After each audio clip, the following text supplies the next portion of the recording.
Happy Wednesday evening to you. Welcome into the UDDA Winner podcast. Stan Black and SportyJordy, as always. And joining us today from the Liberty Yell is Chris Stumpo. Chris, how you doing today? Good. How are you? Thank you for having me. Absolutely. So we're gonna venture into some uncharted waters for Jordy and I. We don't usually talk a ton of hockey. It's not our forte, but we're changing that tonight. Yeah, we decided to bring in the hockey expert with Chris here because I just started paying attention a little bit to the playoffs. It's hard being a Flyers fan to get into hockey. True, I agree. Especially this year. So I really gave it my all. I really tried, but it's been a tough road for Flyers fans. For sure. I mean, especially after the draft lottery last night. I don't know if you kept up with that at all. Wait, can you explain what happened? All right, so definitely screwed a little bit, but I mean, they had the highest percentage of chance to get number 5. They had a 39.2% chance to land number 5, and they did. But the thing I'm more mad at is the Devils hopping up to number 2, and they've had number 1 picks. They've had Jack Hughes was a number 1 pick a couple years ago. Nico Hischier was a number 1 pick when we drafted Nolan Patrick, number 2. Classic. And now they have another number 2 pick. So they're going to get a really good player. And we don't like New Jersey Devils here. So. No, not at all. And then they drafted Luke Hughes 4th overall last year. So, I mean, they've had a lot of top 5 picks. And my friend Tara, she's a Devils fan. And I was like, how many top 5 picks do you guys need to be relevant? I mean, we've had 1. Drafted Nolan Patrick, but I mean, it's just incredibly frustrating to follow a season like me and Danny did, starting Thanksgiving because we knew we were out of it. It's really tough to follow that kind of season and be like, oh, okay, we're ahead of the Devils. We'll get a better draft pick just for them to hop up 3 spots because they were the 5th pick originally, hopped up 3 spots, and now we got dropped back 1, so we're the 5th pick now. That's extremely frustrating. Extremely frustrating, yeah. Yeah, Canadiens, I know, got the first pick. Mm-hmm. So see what happens in when is the draft? July? Mm-hmm. July. That's what I thought. Okay. So we'll see come July in a couple months. The Flyers can screw it up again. Yeah. I love they got the Nolan Patrick right there. Stop. What a myth. I don't even want to talk about him. I mean, I'm pretty sure he had 7 points this year. He was hurt a couple of times. I mean, it's just he's a complete disaster. It's real tough to even talk about that kid. Yeah. Especially the dudes that went behind him. I don't even want to talk about that. Yeah. We don't need to get into that. Let's talk about some positives in terms of the playoffs. A team that sort of has gone through the ringer of top draft picks to now being one of the favorites, and actually the favorite is the Colorado Avalanche. I remember them from back in the younger days of Peter Forsberg and Joe Sakic, and they sort of had to reboot throughout the late 2000s and early really most of the 2010s. But now they were preseason favorites to win the Stanley Cup. Just got through a sweep. From your expert opinion, they're I think plus 210 right now to win the Stanley Cup. Mm-hmm. Is it still fair, especially after their first round performance, to have them as those heavy favorites and still expect them to be hoisting the cup come the end of the playoffs? I think it's fair to bet them to come out, yeah, for sure. But I mean, also at the same time, Nashville's not a very good hockey team. And, I mean, that matchup wasn't fair at all. Yeah, that was an easy sweep. Yeah, that was an easy sweep for sure. And anybody listening, if you follow hockey, Daryl Sutter, he's the coach for the Calgary Flames. He had a press conference a month ago talking about if you want to come out of this division, you have to. I mean, if you want to make the playoffs in the West, you have to come out of that division because if you're a wild card team, you're gonna have to face the Colorado Avalanche, and it's gonna be a waste of 8 days. He said that about a month ago, and he was completely right. It's a waste of 8 days. Colorado's an absolute powerhouse, like you said. McCarr, McKinnon, Mikko Rantanen, all those players, Kadri. It's just they're an extremely fun team. So yeah, I think it's fair to say that they should probably put it all together. They kind of remind me of the Capitals a couple years ago. The Capitals struggled to make the playoffs. I mean, to make the cup. People calling Ovechkin a bust, blah blah blah. So yeah, they kind of reminded me of the Capitals in that sense. But yeah, I do expect them to make the cup this year. They're just too good. It's from top to bottom, and then they have the goalie too. So that's what's important. Do you think it's fair to say that if they don't go and win it, that it's a failed season on their end? If they don't go to the Cup Finals, I think it would be fair to say, yeah, It's definitely like a failed season, but I mean, anything can happen in the NHL, especially like once you're in. Right. Yeah, I feel like hockey is one of the very few, like compared to like basketball and football. I feel like hockey, once you get to playoffs, it's kind of an even playing field, and like anything can end up happening. Which I guess can happen in any other sport as well, but I feel like hockey, it's a lot more evenly balanced. So I think it does make it harder to be like, yeah, you were the favorite coming in, but to go on and actually do that is a lot more challenging than. For sure. I mean, look at the Canadians last year. They were in the Cup last year. They have the number 1 overall pick this year. I mean, anything can happen in hockey. Yeah. Granted, yeah, they have a completely different roster. They lost a lot of guys. Shea Weber, Carey Price missed a lot of time, but look at them. I mean, just last year you're in the Cup, and then now this year you're watching Shane Wright highlights. So I mean, it's tough. Hockey's extremely weird, but that's what's the beauty of it. That's the beauty of hockey for sure. That's very true. And I also, it does. I do remember people. You brought up the Capitals. I do remember people calling like Alex Ovechkin a bust, and I was just like, this is just the most. That's the biggest reach I've ever heard. Yeah, you just kind of looking around like, because hockey's a sport where you need a team around. I mean, look at Connor McDavid. Look at Austin Matthews. Connor McDavid hasn't made it out of the second round since I was like 17 years old. He's a beast. And he's the best player I've ever seen pick up a hockey stick. Austin Matthews hasn't won a playoff round. Right. I mean, now they're up 3-2 against the Lightning, but you can never count the Lightning out. I mean, it takes a team effort. The Oilers have 2 franchise-altering players in McDavid and Draisaitl, and they are about to lose to the Kings, who just made it in the wild card. I mean, hockey's extremely weird. So yeah. Also, so they'll go on. They'll play the winner of Wild Blue series, right? The Avalanche. Yes, I believe so. Blues are leading after last night. Blues are up 3-2. Yeah, that's it. If you want to watch a good hockey series, that's a extremely, extremely good series. The Wild and the Blues are just 2 grinding kind of teams that will hit, score, all that stuff. So yeah, for some reason I really like the Wild. I don't know what it is. Maybe is it because Chuck Fletcher used to be the GM there? Maybe I don't know. He did draft Kaprizov. I don't know who you know. Do you know who Kaprizov is over there in Minnesota? Like it's their superstar. Yeah. Drafted him in 2015. Yes. Chuck's the one who drafted him 135th overall in 2015. So I mean. Hey, I don't know. I think it's their jersey. That's what I'm going to go with. Jerseys. They do. They do. It's the green. I'm like, there's something really vibey about you, and I like it. I think their like color scheme very much matches the state in the fact that like it's a darker, it's like a nature-y type. It's like a nature vibe. Sure, And yeah, I think it matches well with like the state. And they were so bad for so long. So bad. I know. They were perpetually just like chaotically bad. Yeah. That it's when they're good in a state where like hockey is king, I think that could play a role in. Honestly, the Calgary Flames remind me of the Flyers of the West. Like they can't get out of they can't actually do it. You got Johnny Gaudreau, who everyone calls a bust in the playoffs. He's like their Giroux, but it's just not his fault. Where's that series at? Stars Flames. Stars Flames. I'm pretty sure it's 3-2 Stars. Yeah, I know tied 2-2, and then game 5 will be tonight. So, yeah, we'll get into some predictions a little bit later on. But going into this, with where your expectations were at, and now kind of halfway through round 1 for most teams, unless you're the freaking Avalanche that just came out and said, "All right, we're gonna make this really easy, and then we're gonna sit back and relax for a minute." They're in Miami right now, for sure. Yeah. But are there any surprises, or what team has surprised you the most throughout round 1? LA. It's not even close. LA is not a team that was supposed to be doing this right now. They're a team that was supposed to make the playoffs, get a little experience, and then kind of get bounced, especially against the Edmonton Oilers. I mean, for them to be up 3-2 right now is extremely good for their young prospects. You got Quentin Byfield over there, who's just I think he's like 19, 20 years old. For them to get that kind of experience, Turcotte, all them players, is extremely good for that roster. I mean, their coach, Todd McClellan, came out before the series even started. He was like, we're not here to gain experience. We're here to win hockey games. And, I mean, they've definitely proved it, too. So, definitely the LA Kings, they are not supposed to be up 3-2 against the Edmonton Oilers right now. They are not. And they might win that series.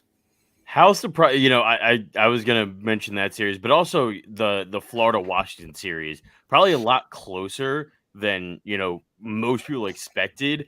What's been your reaction to, I know they played tonight, what's been your reaction to how that series is played so far, especially given the fact that Florida's had the regular season. They had their, top 3 favorites to win the cup. And Washington's certainly not the Washington of old. See, I'm not that surprised. I remember saying with Danny off the podcast, like, Florida doesn't have goalie. Does not have a goalie. I mean, they got Bobrovsky, who makes like $10 million a year, but he folds in the playoffs. Yeah. You need a goalie in the playoffs. It shows. It really does. I mean, and you can never count the Washington Capitals out. They're kind of like the Pittsburgh Penguins in that sense. I mean, they got those guys on the roster who've been there before. They've done that. Carlson, TJ Oshie, Ovechkin, Backstrom, all these guys on that team that have been to the playoffs, have done that. And when, like Jordan just got done saying, once you're in there, it doesn't matter. Like, you can have any kind of regular season that you have, up and down. But once you're in there, and if you're hot at that time, then you're hot. So I'm not really that surprised. They did have a nice comeback win last game, so it is a really good series. But no, I'm not that surprised that it's closer than it is, because Washington is a good hockey team and Florida does not have a goalie. So yeah, I went into it after seeing, like, one of the things that I took away from the NHL regular season this year was, like, the Panthers are intense on offense and they will score and score and score. So I kind of went into it and I was like, okay, like, I don't know if Washington's going to be able to stand a chance here. Now, looking at it, it feels very evenly matched, and we'll get into, I know they're going to struggle. Capitals might struggle tonight. Tom Wilson traveled, but it's not guaranteed. Is there an update guaranteed on if he'll play or not? Because last time I saw it was he traveled, but I don't know. Yeah. He might not. I mean, he's a huge factor with that. Exactly. So that could really mess them up. If you would go into a lab and make a playoff hockey type player, he's what would come out. That dude is an absolute beast. I love Tom. I mean, hate him, but I mean, if he was on the Flyers, he'd be an icon here. Yeah. There'd be statues of him. That's how good he is. Yeah. No, I mean, that I feel like whoever wins, I don't know, it's not like a hot take or anything, but I feel like whoever wins tonight between those two, they're taking the series. I just have a feeling like that type of momentum. I mean, it could be a 7-game series, but I just feel whoever wins tonight, they're winning. Especially Washington. If Washington wins tonight, they go home for games. Yeah, so I can definitely agree with that. I always forget that the NHL does it differently for the playoffs than the NBA, because they do the 2-3-2, right? For, like, home and away, or do they move it to like the NBA of the? No, yeah, it's like the NBA. Like the team with the highest seed will start the 2 home games, and then they'll go away for 2 games, and then they'll go 1-on-1. Okay, I couldn't remember. I couldn't remember if it was back and forth or not. Yeah, so they're in Florida tonight. If Washington wins that, they'll go home for Game 6, and if they lose that, they'll go back to Florida for Game 7. And if they go back to Florida for Game 7, then that's going to be tough. So if Washington wants to win this series, I think they have to win tonight, because I don't think they're going to win a Game 7 in Florida. Do you think they can win without Tom Wilson? Oh yeah. They got enough. They got enough experience. They got enough depth there for sure. Does it suck that he's not there? Oh, of course, but yeah, I think they have. They have good goalies. I think Vanacek's been having a pretty good. But yeah, no, I think fair enough. So what team that you expected a lot from has kind of surprised you that hasn't been able to put it away? Is it the same that we talked about in that King series? That's tough, because all these series have been actually really good. There hasn't been a team that you kind of looked at and be like, probably the Oilers. I mean, not to pick the same series again, same question. Maybe the Oilers, maybe the Calgary Flames, because they just had such a good regular season. Johnny Gaudreau had like 103 points or something like that. I mean, between them two, you kind of expect them to kind of take the reins, take that next step, and kind of finish a team off. But like I said, the Kings shouldn't be in that series. So probably the Oilers. Like, it's extremely disappointing. Connor McDavid last night in his post-game press conference, he was like, we scored 4 goals. That should be enough in the playoffs to win. And I guess it's not. So they need defense. They need a goalie. Goalies are so important. I mean, you can have the 2 best players in the world right now, and they do. 2 of top 5 players. Doesn't matter. If you don't have a goalie or a defenseman, you are not going to make it out of the first round. No, you're very. I mean, listen, the Blackhawks won 3 Stanley Cups off of Corey Crawford and Strong. I mean, obviously they had Taves and Patrick Kane, but they had a great goaltender. And St. Duncan Louis 2 years Keith. ago, same thing. Bennington. Yeah, Tim Thomas back with Boston back, a decade ago. So you're not wrong that the guy between the pipes at the end of the day, that's what matters. You mentioned that 4 goals should be enough to win a game. We've seen extremely high scoring games throughout all of this first round. And I went back even to last year to see if there was a discrepancy, and it seems like there were still some high scoring games last season, but not nearly the amount that we see this season. So what do you think is the reasoning for that? Is it just bad goaltending, bad defense, great offensive play, more talent offensively? What is that? I was just talking to Danny about that, actually. I think it has to do with, there have been a ton of goalies used in these playoffs. Ton of goalies. Like, you don't really see kind of people coaches flip-flopping to goal from goalies like this. But I can't find, I tried to find the stat before I hopped on because I've seen it everywhere on Twitter. So I don't know the exact stat. But this regular season for the NHL was one of the highest scoring regular seasons ever. Goal-wise, points-wise. Austin Matthews had 60 goals. Our highest point scorer on the Flyers was 52. Think about that. Damn. Think about That's that. really sad. I saw your tweet the other day that viewership for NBC Sports Philadelphia for the Flyers was down 39% this year. Yeah, nobody wants to watch a team not be able to break a puck out. You can't blame them. You can't blame them. So yeah, I do expect this trend to continue. Yeah, you know how baseball sometimes they juice the baseballs for it to go farther and stuff. Yeah. I swear they've juiced the pucks or something like that. Or have made the nets bigger or something like that to get, because they want the NHL to be a little bit more exciting. NHL is so hard to market. Right. These players are so boring. Connor McDavid is one of the best players I've ever seen pick up a hockey stick, and he's as fun as a piece of bread. His personality sucks. But it's hard to market the NHL. So this happening is getting. Look at Jordan. She's talking hockey right now. I know, this is such a big deal. I know. The monumental moment. Yeah, no, I think it is. Once people start getting into it like that, and hockey, especially when you have these high scoring games and it's goal after goal and back and forth, things like that's one of the things that people love about the NBA, because it holds your attention span so much because there's constant action. And I think hockey, obviously, you're never going to get consistent double digit NHL games. I don't think it's in the cards, but for us to now be getting it, every bet I've placed in the last couple of weeks for hockey, and I've been taking over 5.5, over 6.5, they hit. Yeah. It's consistently that's been my go-to. I'm just going to take the over in these games and see what happens, and it works. So especially that Florida series, especially yes, no, you don't want to take the under in that one, but it's definitely more exciting. And from someone that hasn't been a huge fan of hockey over the years, it's helping me get more into it and keeping my attention span for a lot longer. So I love to see it. See, I guess I'm old school, because I was just talking to Danny about it, because that Stars Flame series, the first 2 games started out the Flames winning 1-0 game 1, and then Dallas coming back and winning game 2 2-0. So that's kind of been a low scoring series compared to the other games, to the other series. But I guess I'm an old soul when it comes to hockey. I love watching those 1-0, 2-0 games. Well, because you understand the intricacies. Yes. I love watching a team defend a lead like that. Right. Yeah. Because when I know everyone talks about in the NFL, they hate defensive games and it's slow and it's boring. I love it. Yeah. I love when it's just the constant back. So I can completely understand your logic there. This is coming from someone that knows the bare minimum, just the basics. So when everyone's shooting back and forth, I'm yeah, this is fantastic. Yeah. It's definitely easy to get into. That's how I feel with basketball.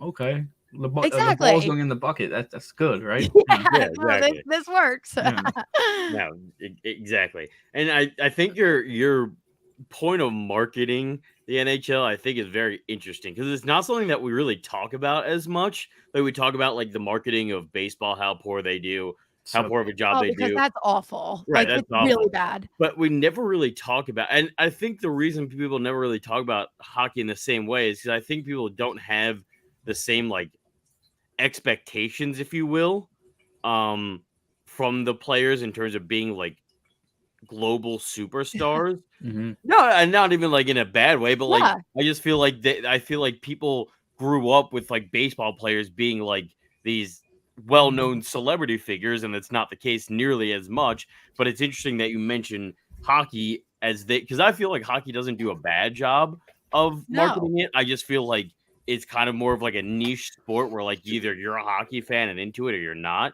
So like I feel like their marketing ability is just sort of like entrenched with that. I don't know. I feel like hockey players are always like the manliest, like literally manly men that go out there. Yeah. They're like, you have Bryce Harper, who's an incredible athlete, lives for the camera and loves to do that. Hockey guys, they're like, I want to go out, I want to play, I want to beat the living life out of someone, and then I want to go home.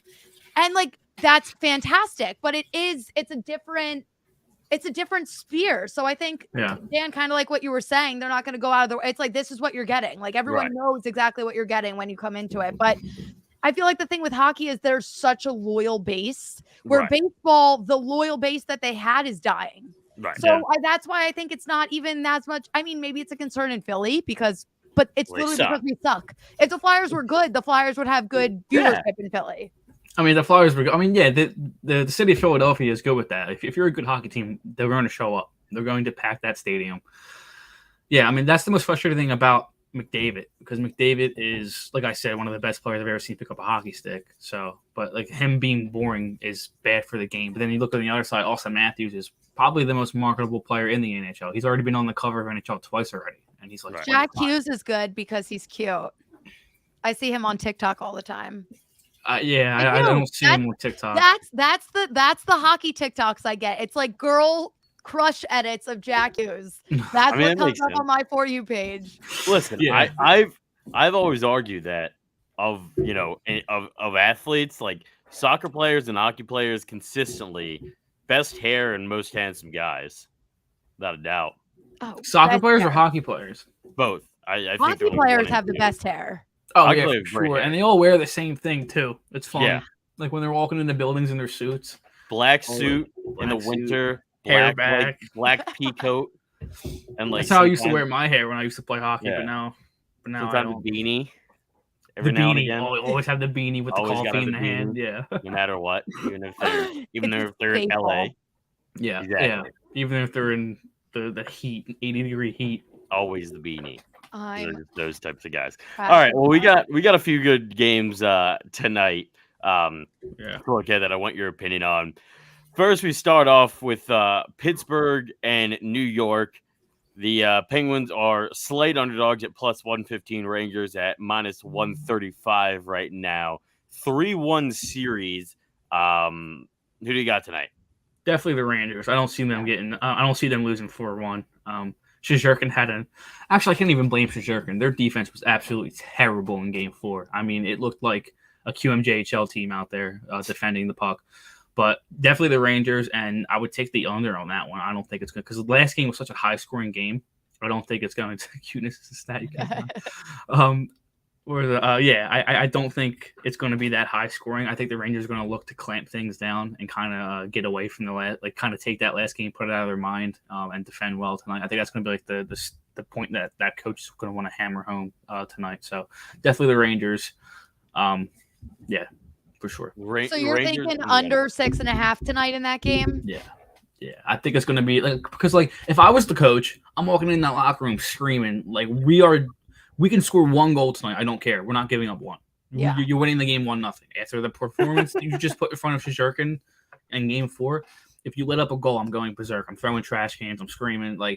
If we win this game 1-0, cool. But defend the puck, and they did it last game. But they need to this game. But nice. All right, so I hope it's Pittsburgh. Ugh, that sounds. I mean, it's one of those series where, as a Flyers fan, you're just fucked either way. Yeah. Well, here's the thing. Here's my thinking behind that. I've accepted Pittsburgh will never go away. Right. That's fair. Ever since I was 8 years old, they've always been in the picture. Crosby, Malkin, all these guys have always been in my face. So I don't like the Rangers. So just get them out. Cool. Yeah. And it's easier to and it's worse to hear it from people from New York than Pittsburgh. Pittsburgh you can get out of your head. New York, they're just always there. Just a constant. So I get what you're saying there. Another Flyers rival in action tonight. Washington down in Florida. Florida heavy favorites. Again, as you mentioned earlier, that series tied at 2.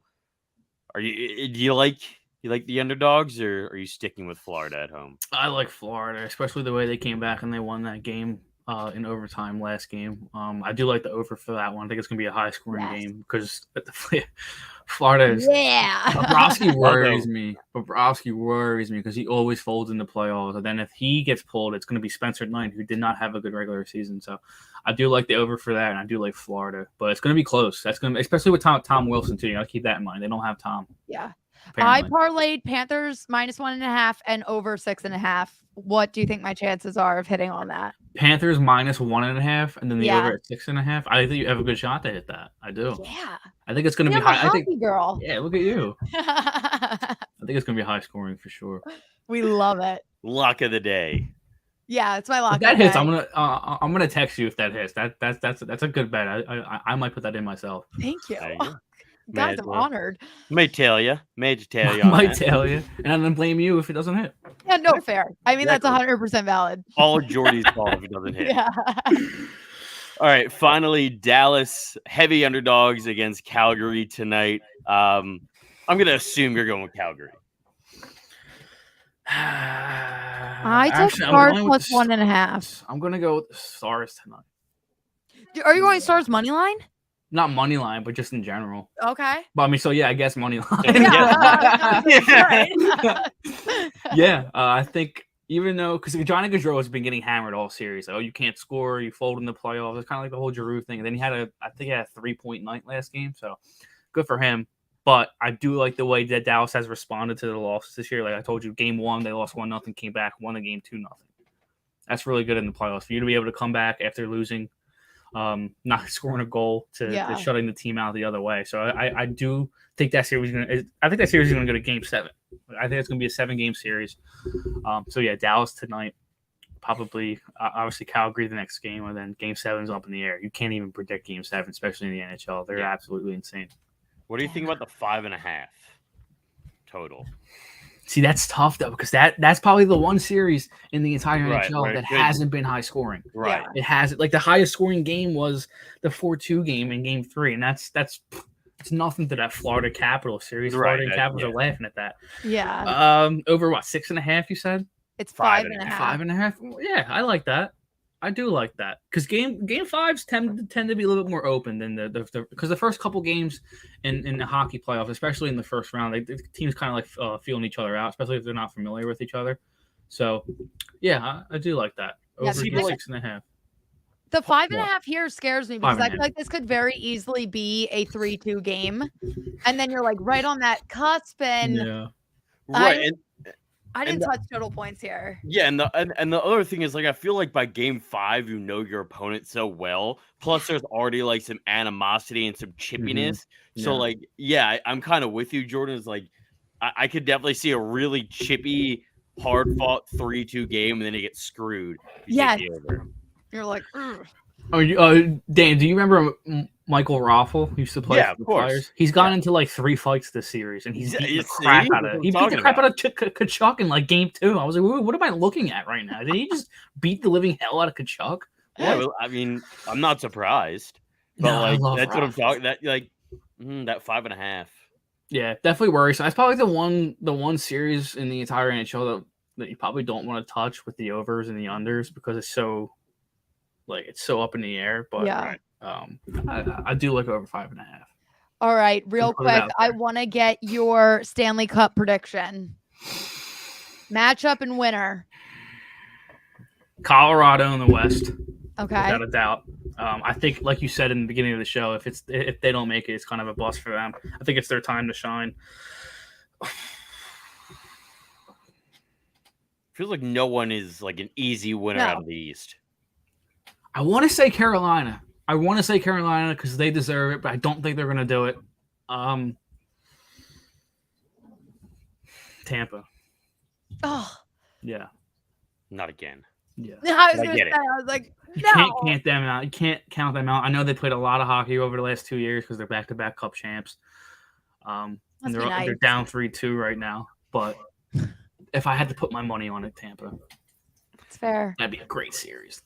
That would be a very good series. I kind of like Carolina too, only because the one time I got to go to a Flyers game this year, they played Carolina, and Carolina absolutely destroyed them. So you're like, you know what? I respect you guys. Yeah, Jordan, I'm pretty sure you were over my house that game when everyone came over. Remember that? That was against Carolina. Mm-hmm. It was like Thanksgiving. Like, I'll give you my lucky Flyers jersey, and I was like, great. And then we got.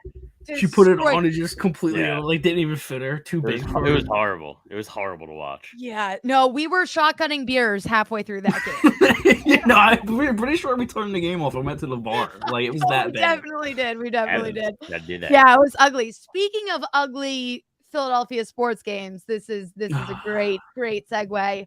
We're gonna close out with just a little bit of NBA talk because one, what the hell happened to the Philadelphia 76ers last night? I shut it off after the third, and I was like, I'm just gonna check the score at the end. And I was like, and hopefully we pull out a win, and then I'll go back and watch it. I was like, but I don't want to see this. And then I checked my phone and saw the score. We literally lost by like 30. And I was like, you know what? I'm really glad I shut that off. Do we think the Sixers stand a chance to come back and win this series and move on? I don't. I genuinely don't. No. I think we're dead. And honestly, it doesn't really serve. I think you and I talked about this today, Jordy. It doesn't serve them any purpose to win because they're killed next round anyway. They don't have any wing defenders, and Joel Embiid just cooked.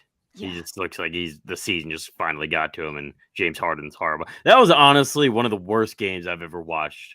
Yeah. Like of my 25 years of watching the Sixers. Well, I think it's actually really ironic to hear you say that because game 3 against the Raptors?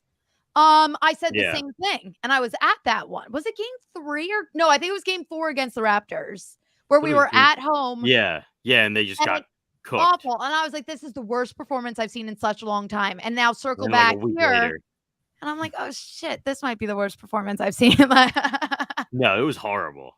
I turned the game on in the first quarter, saw that they were down by 10 and turned it off and didn't watch the rest of the game. You know, that would have been the smart thing to do. Started watching hockey. That's what I did. Yeah. That would have been that's very respectable. Like, didn't miss anything. We're still losing and Embiid's on the ground. Ah, damn. Yeah. When Embiid hit the ground and was like, stop, dropping, rolling around on the court, I was like, it's over. I was like, this is the moment I knew. Last series, it was the Ben Simmons layup. I knew it was over. This Embiid rolling on the ground, covering his face. I was like, we're done. He's quite literally that SpongeBob meme where he's like that guy like wrapped up in like Shout out to him for fighting through the pain and stuff, but he seems like he's kind of on the end of that. Yeah, no, it's been pretty ugly. Now reiterates my trade predicament. No, Stumps. Dan it was either last show or the show before. Dan comes out of left field, texts me in the afternoon, and he's like, listen, I have a hot take that I'm going to tell you on the pod tonight. And I was like, great. Can't wait to hear it. Comes on the pod and goes, Sixers should trade Embiid. And I was silent. I had some friends that watched the show text me and be like, your co-host had a really good point. And I was like, I want everyone to shut up. Good point, though. I want to hear, like, obviously he's gonna bring a Hall back. Right. So like my theory behind it was, right, he's Harden based on what we've seen, there's no reason to bring him back. He's completely washed, and there's no one in their right mind should pay that man $50 million a year ever again. Like I will never watch a basketball game. Yeah, Daryl Morey should be exiled from being a GM if he does that. So he's kind of done with. Embiid's going to be 30 by the time this contract that he's on ends, and very, very seldom, except for like Kareem maybe, and even then he was still kind of banged up post 30. Like guys that are 30 plus years old, especially when they have the laundry list of injuries that Joel Embiid has, like they don't get healthier with time. And he has a contract coming up in 2 years, so we'll be 30, 31 when that contract kicks in. And you'll be paying him $45-50 million a year, and he'll probably start getting injured more because that's just how big men's bodies work. And you'll never have higher return for him than you will at this point. So like, and you have a nice starting spot with like Maxey and stuff. You have a piece to start with, as well as like Thibault and Shake Milton, all those young guys. So like to me, you get a haul back. You're not completely terrible because you have some pieces, and you don't worry about getting screwed when you pay him $50 million and then he inevitably gets hurt in the second year, and now you're on the hook and no one wants him. That's my theory. Certainly interesting theory. I think you'd have a lot of people that would have left the studio as soon as you said that. Oh, absolutely. Yeah. Oh, I was one of them. I was ready to just cut the broadcast and leave. Like, I completely get from an emotional standpoint. I was going to say, as a Sixers fan, it feels too hard to grasp. If I was like an unbiased person hearing you explain it, I'd be like, honestly, yeah, like that makes a lot of sense. I legitimately can't wrap my head around it yet, though. No, of course not. If Simmons actually liked being here and shot a basketball and was playing basketball, it would be different story. Because he's a lot younger. So that'd be kind of a thing that I would be like, But listen, if Ben Simmons wanted to be here and could shoot a basketball, they would have won a championship already. Oh yeah. So we wouldn't even be here right now. We'd be partying on Broad. Right. They would have won one 2 years ago, probably. But that was my hot take that apparently isn't as hot as people may think now. I have a hot hockey take, but I mean that's kind of like the hockey takes are kind of over. Let's hear it. No, I want to hear it. If the Oilers lose this series, I think Draisaitl gets traded. I can see that. Yeah. I think it might be to us. I think we'd be in on that. I would give up literally everything for him. Huh? Flyers need something. Yeah. They need defense. They need goalies. I'd give them Provorov, a couple first-round picks. Fuck, give them the Liberty Bell. Literally, give them take anything. Anybody, dude. Seriously, anybody. But Carter Hart, he's my only untouchable. Can't touch him. Are you in or out on Carter? You're obviously. I'm in on Carter. Need a defense, like I said. You can't just rely on him. That's true. No, I agree. It was last season during like the playoff, and they needed defense, but like he just looked like completely lost in the net. But we weren't even in the playoffs last season. He's young. What? You mean 2 seasons ago? Yeah, that's what I meant. I'm sorry. 2 seasons ago. Rhys Hoskins is destroying the Mare. Yeah, he had a grand slam today. He had a grand slam today. I love him. I just talked a lot of shit on him like 4 days ago. We all have. He's the JVR of the Phillies. He's hot for a week, and then he stops. Then you can't find him for 4 weeks. Yeah. He's Pat Burrell 2.0. He's doing it right now. He's on one of his hot streaks. Yeah. Awesome. But you're one of the main guys on that team. You have to be a lot more consistent than you are. He will be horrible in June. He will be nowhere to be found in 2 weeks. Nowhere to be found. It's gonna be Memorial Day to July 4th. I'm gonna be drunk all Memorial Day, so I don't care what he does. We won't have any idea what's going on. Exactly. We don't care. But yeah, the Sixers not good. That's not good at all. I know you don't follow a ton of basketball, but like, who's your finals matchup based on your amount of I'm actually really upset that Ja's going to be out for the rest of the playoffs. Me too. God. He was we're big Ja Morant fans. Yeah, I'm glad we can all agree on this because we're big Ja Morant fans here. Throw some names out in the West for me because I'm struggling with Phoenix and Boston. Phoenix and Boston. That's or Milwaukee if Milwaukee gets out of there. Yeah. That's a fair matchup. I hate to confess this, but I did this a little bit ago. This is when I thought this was like right when Joel got hurt, and I was like, all right, Sixers are dead, which right now it looks like it's gonna work out anyway. I threw $100 on Celtics to win the title. That pays out $660. So I'm hoping for that. That's it? Yeah. Damn, it must be like they're kind of like not favored, but like damn. I think it was like plus 325 odds. It'll be a lot more. I can't do math like that, but I'm pretty sure that's what it was. I like that bet. I like it. Yeah, and it's not that I ever want to root for the Celtics, but after their round one series, I love to make money. And after their round one series, I was like, y'all are on fire right now, so I'm rolling with it. And Horford praise Ja. Horford just turns into a different player when he puts on that Celtics uniform. Huh? Yo. That was literally insane. I literally was sitting there and I was like, the man can't be stopped. He's on it's kind of annoying, but I saw the Liberty line. Someone wrote an article that said when he was in Philly, he was just a spy. But he wasn't. Was it Ryan's? Because Ryan's articles are so funny. Let me pull up the author, but I was crying. Oh, that's so funny. There's something to that. Double agent over here, for sure. There's something to that. I'll tell you that much. I love it. Yeah, I think there's something to it. Yeah, no, I think we can definitely prove that Al Horford was actually just a spy in Philadelphia. Him and his sister. Him and his sister. I was just going to say his sister. Acting like she's like part of the team, the way she was talking on Twitter. Beer can brain. Yeah, there is no question. Al Horford was definitely a spy. Yeah.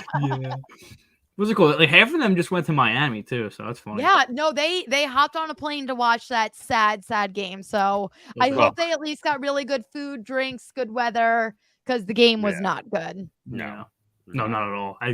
Like I said, I turned that game on first quarter, saw they were down, and I was like, oh, back to hockey. Yep. You know, hockey playoffs have been very exciting. Love the tonight. Hopefully my lock hits. Yeah, I'm putting that in when we get off here. Thank you. I'm honored. All right. Well, Chris, appreciate you so much for hopping on. If you haven't already, follow Liberty Yell on Twitter, as well as Chris. And we appreciate you coming on. Make sure if you haven't already to download the UDDA app and follow us on all our social medias at UDDA_winner. Talk to you next week. Bye.